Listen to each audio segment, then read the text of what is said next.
શ્રીમદ ભાગવતમ સ્કંદ તૃતીય અધ્યાય 15 ભગવાનના સામ્રાજ્યનું વર્ણન શ્લોક સંખ્યા 30 શબ્દાર્થ અનુવાદ ભાવાર્થી દિવ્યનગરી શ્રી ભક્તિવેદાંત સ્વામી પ્રભુપાદ દ્વારા તાન વીક્ષ્ય વાતારશનાંશ્ચતુરઃ કુમારાન વૃદ્ધાન દશાર્ધવયસો વિદિતાત્મતત્વાન વેત્રેણ ચાસ્ખલયતામતદર્ણાંસ્તૌ તેજો વિહસ્ય ભગવત પ્રતિકૂલશીલૌ.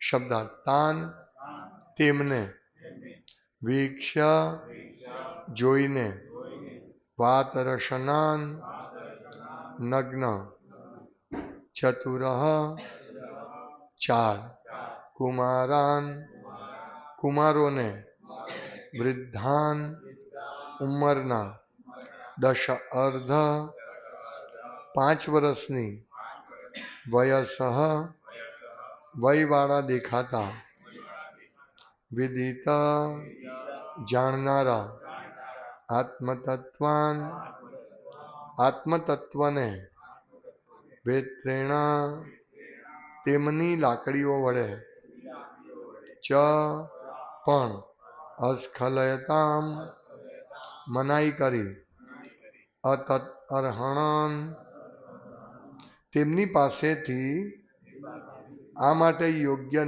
હોય, તૌ તે 2 દ્વારપાળો, તેજઃ મહિમા, વિહસ્ય શિષ્ટાચાર અવગણીને, ભગવત પ્રતિકૂલશીલૌ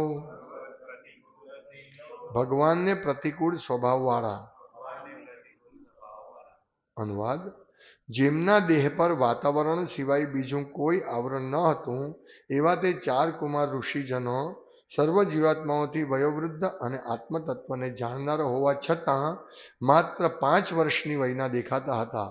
પરંતુ ભગવાનને બિલકુલ ગમે નહીં એવા સ્વભાવવાળા દરવાનોએ જ્યારે તેમને જોયા ત્યારે તેમના તેજને અવગણી તે ઋષિઓ એવા અશિષ્ટ વ્યવહારને લાયક ન હોવા છતાં લાકડીઓ વડે તેમનો રસ્તો રોક્યો. ભાવાર્થ: 4 મુનિઓ બ્રહ્માના પ્રથમ જન્મેલા પુત્રો હતા. તેથી શિવજી સહિત બીજા બધા જ જીવાત્માઓ પછીથી જન્મેલા હોવાથી 4 કુમારો કરતા વયમાં નાના છે. તેઓ 5 વર્ષના બાળકો જેવા દેખાતા હતા અને નગ્ન દશામાં જ પ્રવાસ કરતા હતા. છતાં તે કુમારો બીજા બધા જીવાત્માઓથી ઉંમરમાં વૃદ્ધ હતા અને તેમણે આત્મતત્વનો સાક્ષાત્કાર કરેલો હતો. આવા સંતોને વૈકુંઠ ધામમાં પ્રવેશ કરવાથી રોકવા જોઈતા ન હતા. પરંતુ ભાગ્યવશાત દ્વારપાળોએ તેમના પ્રવેશ માટે વાંધો ઉઠાવ્યો. આ યોગ્ય ન હતું. ભગવાન તો કુમારો જેવા સંત પુરુષોની સેવા કરવા સદા ઉત્કંઠ રહે છે, પરંતુ આ હકીકત જાણવા છતાં દ્વારપાળોએ આશ્ચર્યકારક રીતે અને અત્યાચારીપણે તેમને પ્રવેશ કરતા અટકાવ્યા. ઓમ જ્ઞાનતિમિરાન્ધસ્ય જ્ઞાનંજનશલાકયા ચક્ષુરુન્મિલિતં યેન તસ્મૈ શ્રી ગુરવે નમઃ. નામ શ્રેષ્ઠમ મનુમપી સખીપુત્રમત્ર સ્વરૂપમ રૂપમ તસ્યાગ્રજામુરુપુરી માધુરીમ ગોષ્ઠવતીમ રાધાકુંડમ ગિરિવરમહો રાધિકમાધવસં પ્રાપ્તો યસ્ય પ્રતિતો કૃપયા શ્રી ગુરુમ તમ નતોસ્મિ. વંદેહમ શ્રી ગુરુ શ્રીયુતપદકમલમ શ્રી ગુરુન વૈષ્ણવાંશ્ચ શ્રી રૂપમ સાગ્રજાતમ સહગણ રઘુનાથાન્વિતમ તમ સજીવમ સાદ્વૈતમ સાવધૂતમ પરિજન સહિતમ કૃષ્ણ ચૈતન્ય દેવમ શ્રી રાધા કૃષ્ણ પાદાન સહગણ લલિતા શ્રી વિશાખાન્વિતાંશ્ચ. હે કૃષ્ણ કરુણા સિંધુ દીનબંધો જગતપતિ ગોપેશ ગોપિકા કાંત રાધા કાંત નમસ્તે તપ્ત કાંચન ગૌરાંગી રાધે વૃંદાવનેશ્વરી વૃષભાનુસુતે દેવ નમામિ હરિપ્રિય. વાંછાકલ્પતરુભ્યશ્ચ કૃપા સિંધુભ્યેવ ચ પતિતાનાં પાવનેભ્યો વૈષ્ણવેભ્યો નમો નમઃ. શ્રી કૃષ્ણ ચૈતન્ય પ્રભુ નિત્યાનંદ શ્રી અદ્વૈત ગદાધર શિવાસાદિ ગૌર ભક્તવૃંદ. હરે કૃષ્ણ કૃષ્ણ કૃષ્ણ હરે હરે, હરે રામ રામ રામ હરે હરે. હરે કૃષ્ણ. ભગવાનની લીલા ભાગવતમમાં દરેક જગ્યાએ આપણે જોઈએ છે કે ભગવાનનો એટલું સરસ આયોજન થાય છે લીલાઓનું કે જેનાથી આખા સમાજનું કલ્યાણ થાય છે. આજનો પ્રસંગ એવો છે કે દ્વારપાળ રોકે છે અને જેઓ એ પ્રવેશ કરવા આવે છે એટલે અહીંયાથી દ્વારપાળ રોકે છે. તો અહીંયા વસ્તુ લખ્યું છે કે તેજો વિહસ્ય ભગવત પ્રતિકૂલશીલો. આમનું તેજ હતો, મહિમા હતો. તેમના તેજને અવગણી તે ઋષિઓ અવશિષ્ટ વ્યવહારને લાયક ન હોવા છતાં લાકડીઓ વડે તેમનો રસ્તો રોક્યો. એટલે એમના કુમારોના તેજ ઉપરથી કૃષ્ણ ભાવના મધ્ય બાળક જેવા હતા, એટલે બિલકુલ રોકવા નહીં જોઈએ. જે ગઈકાલે આપણે ચર્ચા કરી હશે કે એમને બાળકોને રોકવા નહીં જોઈએ. બાળકો અને સંતોને, સાચા સંતોને, પછી તો બધા આવી જાય અને ખોટી રીતે એ થઈ જાય કળિયુગને કારણે. પણ જ્યાં તમોગુણ રજોગુણનો પ્રભાવ નથી, હું અને મારું નથી, એવી જગ્યાએ કેમ રોકવામાં આવ્યા? આ ભગવાનની નહીં, બાળક હતા, બાળક જે દેખાતા હતા. અહીંયા લખે જ ને કે એકચ્યુઅલી પહેલા જ સૌથી પહેલા બ્રહ્માજી ને આ 4 કુમારની ઉત્પત્તિ થઈ અને બ્રહ્માજી એમને કહ્યું કે તમે પુત્ર પ્રાપ્તિ પ્રજાપતિના કાર્યમાં લાગી જાઓ, પ્રજાવૃદ્ધિના કાર્યમાં લાગો. એટલે ના પાડે છે કે નહીં, અમારે આત્મ સાક્ષાત્કાર માટે અમે એ કરીએ છીએ. એટલે બ્રહ્માજીને ગુસ્સો આવે. પછી શિવજી ઉત્પન્ન થાય છે અને પછી બધા સપ્તર્ષિઓ ને વગેરે ઉત્પન્ન થાય. તો અહીંયા લખે છે પ્રભુપાદ કે 4 મુનિઓ બ્રહ્માના પ્રથમ જન્મેલા પુત્રો હતા. પણ કેમ નાના બાળક જે હતા એ તેજો વિહસ્ય, તેજ હતું એમનું. કેમ? કારણ કે બ્રહ્મચર્યનું પાલન કરતા હતા અને આત્મજ્ઞાની હતા. તેમણે આત્મતત્વનો સાક્ષાત્કાર કરેલો હતો. જોકે નિરાકાર બ્રહ્મનો સાક્ષાત્કાર કર્યો હતો. હવે જયારે કુમારો ભગવાન આવશે ત્યારે આપણે આગળ જોઈશું કે પછી એ ભક્ત બને છે. પણ ત્યાં સુધી આત્મ સાક્ષાત્કાર યોગ અને તપ અને યોગના બળથી એ વૈકુંઠ સુધી પહોંચ્યા હતા. આપણે આગળ ચર્ચા કરીએ એની. તો 6 દરવાજાની પસાર થાય કોઈ વાંધો નહીં ઉઠાવ્યો, પણ આમણે કેમ ઉઠાવ્યો? તો આ ભગવાનનો હાથ છે. આગળ આપણે એ પણ જોઈશું. એટલે વૈકુંઠમાં રજોગુણ તમો શુદ્ધ સત્વમાં છે. આપણે જોયું ને કે તેઓ ગઈકાલે જોયું ને કે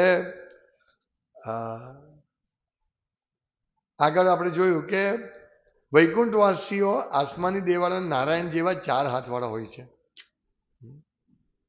એટલે ભગવાન જેવા જ હોય.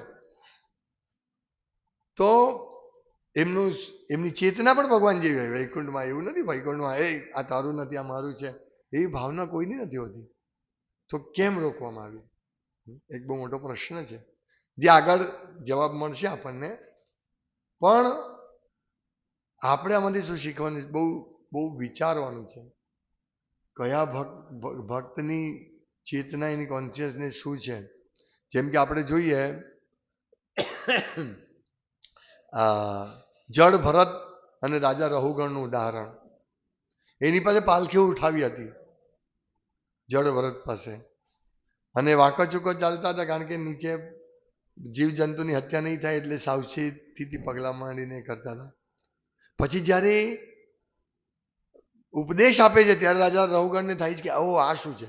આ તો કોઈક મહાન આત્મ સાક્ષાત્કારી પુરુષ છે. એટલે આત્મ સાક્ષાત્કારી પુરુષને ખાલી જોવાથી નહીં,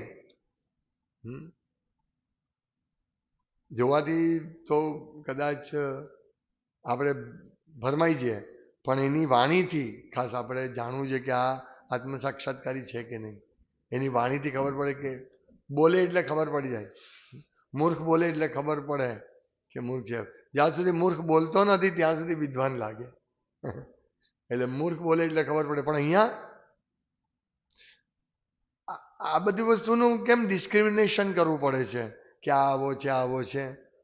કારણ કે રજોગુણ તમોગુણ છે, કામ ક્રોધ લોભ મોહ મદ મત્સર્ય છે. એને કારણે આ બધું અહમ મમેથી ચાલે. પણ વૈકુંઠમાં તો આવું નહીં હોવું જોઈએ. પ્રભુપાદ કહે છે કે આ હકીકતો જો ભગવાન યોગ્ય ન હતું. ભગવાન તો કુમારો જેવા સંત પુરુષોની સેવા કરવા સદા ઉત્કંઠ હોય છે. પરંતુ આ હકીકત જાણવા જતા દ્વારપાળે આશ્ચર્યકારક રીતે અને અત્યાચારીપણે તેમને પ્રવેશ કરતા અટકાવ્યા. એટલે દ્વારપાળ કેમ અટકાવ્યા એમને? મને ઘણી વાર પ્રશ્ન થાય કે દ્વારપાળ કેમ હોય છે, જરૂર શું છે દ્વારપાળ? પણ ભગવાનનું ધામ છે તેમાં દ્વારપાળ તો હોવા જ જોઈએ. આ તો મારા તરફથી કારણ આપું છું. ભૌતિક જગતમાં દ્વારપાળની જરૂર પડે. ભાઈ કોણ છો, શું છે, રોકવા પડે. ભાઈ ઉભો રહે, કેમ ભાઈ અંદર જાય છે, આ કામ છે, ઓકે જાઓ. હવે કેટલી સાઈન કરવી પડે ને ત્યારે જવા દે. ભાઈ અમે ભક્તો છીએ. પણ અહીંયા પ્રભુપાદ કહે છે કે સદા ભગવાન સ્વયં ભક્તોને એન્ટ્રી આપવા માટે ઉત્કંઠ હોય છે. એમની સેવા કરવા ઉત્કંઠ હોય છે. એટલે ભક્તોનો રસ્તો નહીં રોકવો જોઈએ. આપણો રસ્તો રોકે છે કળિયુગના પ્રભાવને કારણે. એ તમે બિલ્ડિંગમાં નહીં આવો, અથવા બિલ્ડિંગમાં ગયા તો ચાલો નીકળો. તો કારણ કે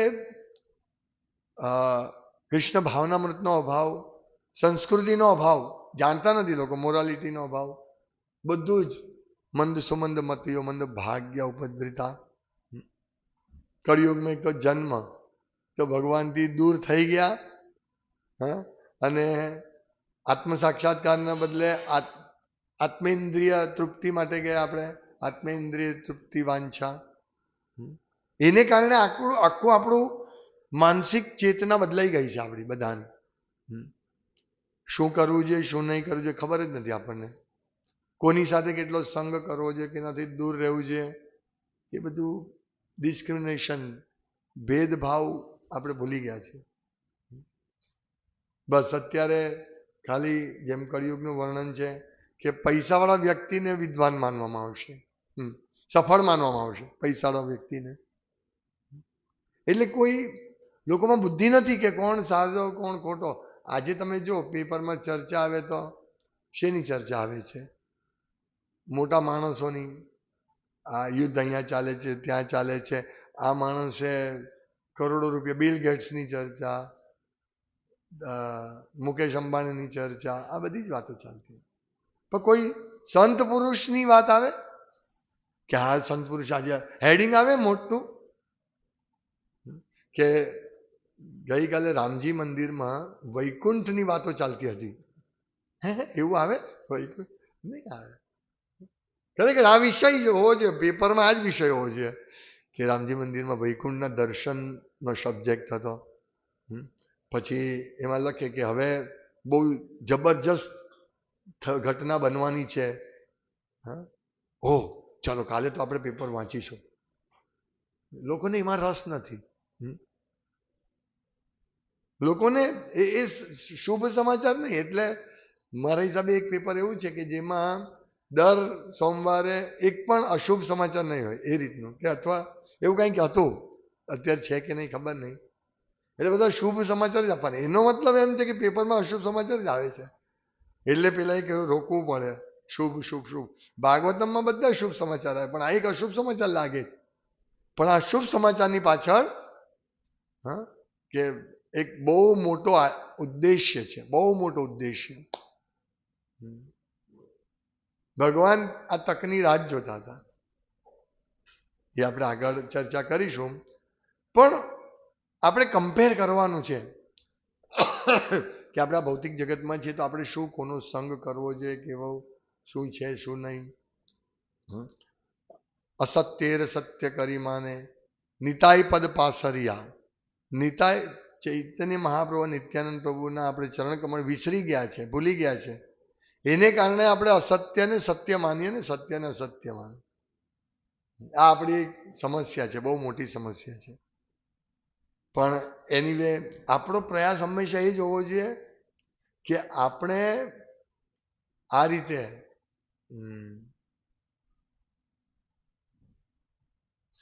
ભક્તોને ઓળખવાના છે કે કોણ ભક્ત છે, કોનો સંગ કરવો જોઈએ, કેટલો કરવો જોઈએ. હા, બહુ ધ્યાન, આ આપણે શું કહેવાય, બહુ મનન કરવું જોઈએ, અમને વિચારવું જોઈએ આપણે કે કયા ભક્તોનો કેટલો સંગ કરવું. કારણ કે આજે શું છે કે મોટા મોટા ભક્તો પણ કૃષ્ણ કોન્શિયસનેસ ફિલોસોફી થોડા આડા થઈ જાય, સત્તા, લાભ, પૂજા, પ્રતિષ્ઠામાં દોડતા હોય તો આપણને લાગે તો બહુ મોટો ભક્ત છે. હા, અથવા કોઈ ભક્ત હંમેશા એના મનમાં જ ચાલતું હોય, આને આ આવો છે, આ પેલો તેવો છે, સતત એવું ચાલતું હોય તો એ ભક્તને પણ આપણે ઓળખવા જોઈએ. એક ભક્ત છે જેની સાથે હું, એટલે હવે તો ઘણા નથી મળતો, કઈક વાર એમને ગાડીમાં લઈને બેસાડીને આવતો હતો, એટલે એમણે ચાલુ કર્યું, આ ભક્ત આવો, પેલો ભક્ત આવો. એટલે મેં એક બે વાર કીધું હા વાત સાચી, પછી મેં ઓ ભાઈ આ માણસને જલ્દી ઉતારો અને આગળ વધો. એટલે આપણે સાવધાન રહેવું પડે કે જો આને આવું કર્યું, આને આવું કર્યું, એવા ભક્તોથી દૂર રહેવાનું. કોણ આપણને મદદ કરે છે, કોણ ખરેખર ભક્તિમય સેવા, અચ્છા આને આવું કર્યું, કાંઈ વાંધો નહીં, તો હવે કાંઈ વાંધો નહીં, કંઈક કારણ હશે. હા, તો હવે સતત જ આને આવું કર્યું, આને આવું કર્યું, આને આવું કર્યું, અને એની ચર્ચા કરીએ તો એવા ભક્તોને રોકવા જોઈએ દ્વારપાળની જેમ કે ભાઈ હવે તમે રોકા મીન્સ મનથી, આપણે પછી દૂર રહેવાનું, એમને બહુ સંગ નહીં કરવાનો. કારણ કે નહીં તો પણ આપણે પણ એવા થઈ જઈએ, જેવો સંગ તેવો રંગ. એટલે અહીંયા તો જે બધી લીલા ચાલે ભાગવતમ મીન્સ, ભાગવતમમાં હવે આપણે પ્રશ્ન થવો જોઈએ કે કેમ રોક્યા, નહીં રોકવા જોઈએ ને. હા, કોઈ ગુંડા જેવા લાગતા હોય તો બરાબર, આ તો 4 વર્ષ 5 વર્ષના બાળક જેવા લાગતા હતા અને નિર્દોષ. અહીંયા આપણે જોઈએ કોઈ પણ બાળક આવે તો તમે જોજો, આપણે બેઠા હોય તો કોઈ પણ બાળક આવે તો કોઈ નાસ્તો કરતો હોય તો એને ચાલ્યો જાય, નાસ્તો કરવા માંડે. એને ખબર નહીં હોય કે આ સાચું શું ખોટું શું, કે મારી મમ્મી પાસે જ જવું છે, નહીં, નાસ્તો કરવા માંડે, ગમે ત્યાં ફરે. એને રોકી નહીં શકે. નાના બાળક અહીંયા ઉપર પણ ચડી જાય સ્ટેજ પર, એમને રોકાય નહીં. આપણે તો એમથી સમજાવીને સાઈડ પર મૂકી દે, પણ એને ગુસ્સો નહીં, રોકાવ, અરે ભાઈ જો તો ખરા, એટલે પ્રેમથી એને સમજાય ને તો રડે બાળક. તો એ આપણે ગઈકાલે જોયું હશે. તો કહેવાનું તાત્પર્ય, ડિસ્ક્રિમિનેશન બહુ જરૂરી છે. આપણે વિચારવું છે કોનો સંગ કરવો, કોનો નહીં કરવો. આ તો આગળ પણ ચર્ચા કરી હતી. હરે કૃષ્ણ. શ્રીમદ ભાગવતમ કી જય. શ્રીલ પ્રભુપાદ કી જય.